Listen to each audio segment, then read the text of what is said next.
Дорогие жители Республики Алтай, сегодня был опубликован документ с поправками в Конституцию Республики Алтай, предложенные главой Республики Алтай Андреем Анатольевичем Турчаком.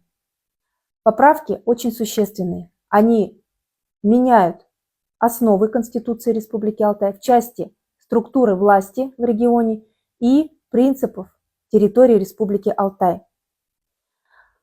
Какие изменения предлагает Андрей Анатольевич? Зачитаю некоторые из них. Предлагается изменить статью 2. В настоящий момент она звучит так. Республика Алтай провозглашает незыблемыми основами конституционного строя и деятельности принципы демократии, законности, народовластия, единства и целостности территории, равноправия народов, приоритета прав и свобод человека и гражданина, разделения властей, гармонии общечеловеческих и национальных ценностей. Слово «целостность» исключить. Также предлагается сделать изменения в 10. Она звучит следующим образом. Территория Республики Алтай является исконной землей традиционного расселения ее коренного и других народов, обеспечивает сохранение их самобытности. Территория республики, часть территории Российской Федерации, она целостна, неотчуждаема, неделима, и ее граница не может быть изменена без согласия Республики Алтай. Меняется на следующую формулировку. Территория Республики Алтай, часть территории Российской Федерации, она является исконной землей традиционного расселения ее коренного и других народов, обеспечивает сохранение их... Салам алейкум, хурматли милләттәштәр, хаумы дуттар, здравствуйте, уважаемые подписчики моего канала. Из основополагающих статей Конституции Республики Алтай продажные депутаты местного парламента убрали уже такие главные и важные слова, как целостность территории и неотчуждаемость территории, тем самым поставив под угрозу существование самой Национальной Республики Алтай, ее территориальную целостность. В планах Москвы, в планах Путина объединить Республику Алтай с Алтайским краем. На сегодняшний момент в Республике Алтай доля коренного населения алтайцев составляет 35%, или около 70 тысяч человек. Доля русского населения составляет 55%, или около 112 тысяч человек. В такой республике коренное население может отстаивать свои права. Все-таки 35%, и оно постоянно растет, кстати. А доля русского населения постоянно падает. Так вот, в такой республике коренное население может отстаивать свои права, свой язык, свою культуру, потому что есть местная национальная интеллигенция, есть местные чиновники, есть общественные деятели из алтайцев. Есть своя республика все-таки, наконец. А в Алтайском крае, хоть он и назван в честь алтайцев, но там доля коренного населения алтайцев составляет всего лишь 0,1%. Или 1700 человек алтайцев. Доля русского населения составляет 93%, или больше 2 миллионов человек. 2 миллиона 200 с чем-то тысяч. Понятно, что если объединив Алтайский край с Республикой Алтай и создав какое-то там новое образование территориальное, в таком новом образовании доля коренного населения алтайцев упадет до 3%. 3% это вообще ни о чем, это вообще ничто. Даже если в местном парламенте будет 100 депутатов, то 3% это 3 депутата. 3 депутата алтайца против 97%, против 97 депутатов русских. Что они смогут отстоять? Ничего, абсолютно. Русские подавят их численностью везде и во всем. Они будут доминировать в правительстве, среди чиновников, среди общественных деятелей. И, конечно же, не будут подавлять права алтайцев. В любом случае так будет, произойдет. В планах у Путина давно уже начать ликвидировать национальные республики. Он неоднократно говорил о том, что создание национальных республик, вот то, что Ленин создал национальные республики, это была мина замедленного действия. Это была ошибка Ленина, он так неоднократно говорил. И распад СССР, что привело к распаду СССР. И Путин назвал это величайшей геополитической катастрофой 20 века. Он сожалеет о распаде СССР до сих пор.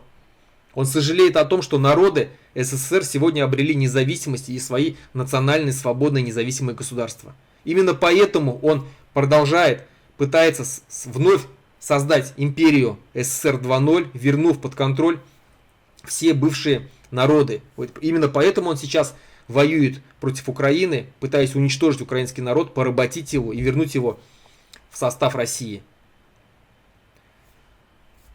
Понимая это, конечно же, они будут пытаться ликвидировать национальные республики в самой России, боясь, что как распался СССР, так распадется и Российская Федерация.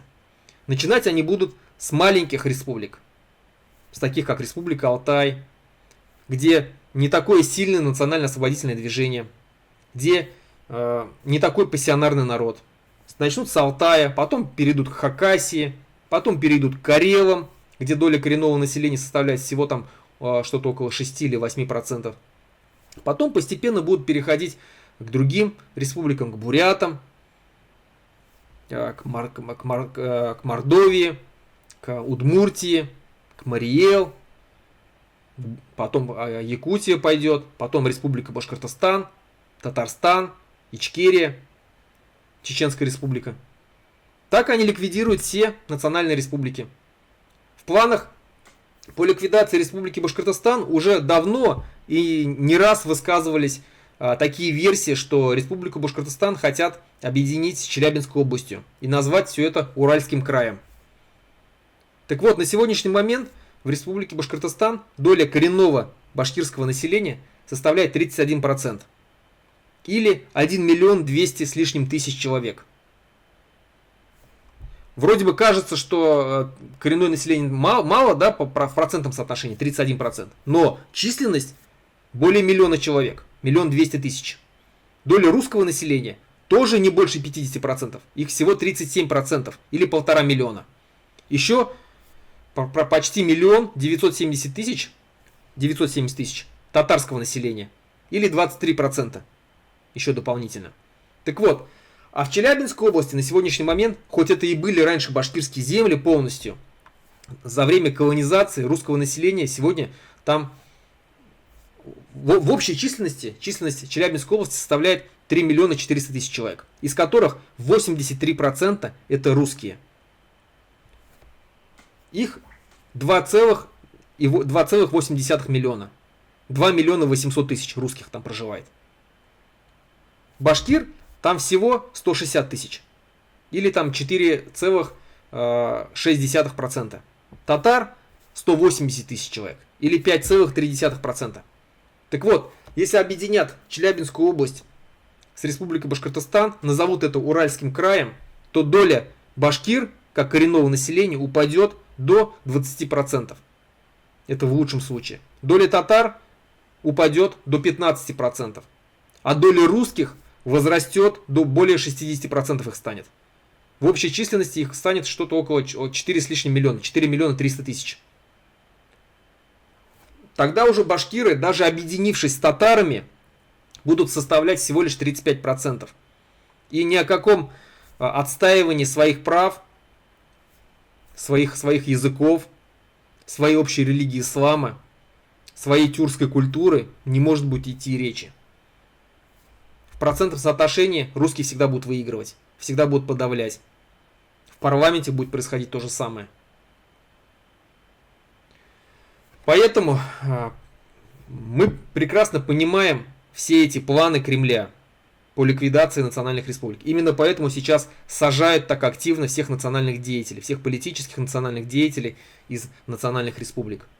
Поэтому запрещают национальные организации, которые поднимают вопросы своих народов, животрепещущие вопросы, вопросы языка, вопросы культуры. Именно поэтому шли уже постепенное давление на национальные республики. Убирали президентов у национальных республик, убирали слово суверенитет, подавляли язык, конституции практически все искромсали и заставили привести в соответствии с Конституцией Российской Федерации, убрав любые какие-то там права национальных республик. Постепенно шло давление на национальные республики, и вот оно, как финал, оно приведет к тому, что ликвидируют сами национальные республики. Создадут из них края, областя, все. Поэтому ни в коем случае мы не должны этого позволять. Нужно отстаивать всеми возможными способами. Всеми возможными способами это не значит, что только законными, пытаясь там митингами какими-то. Нет. Возможно, придется бороться и даже с оружием в руках. Потому что ликвидировав нас как национальные республики, мы и так, наши народы, подвергаются мощнейшей ассимиляции, мощнейшей манкуртизации. То, лишившись своих национальных республик, своих домов национальных, мы еще больше нас будут ассимилировать пытаться. Республика Башкортостан, нам ее никто не дарил. Никаким декретом Ленина она не была создана. Республика Башкирская республика была создана самими башкирами на всебашкирских Курултаях в 1917 году. Поэтому мы не имеем права потерять свою республику. Нужно будет за нее бороться, Башкортар, всеми возможными и невозможными способами. Придет, если надо будет, то с оружием в руках. На этом все. Хау булуға, хөрмәтле милләттәшләр, осы шаһат иклем.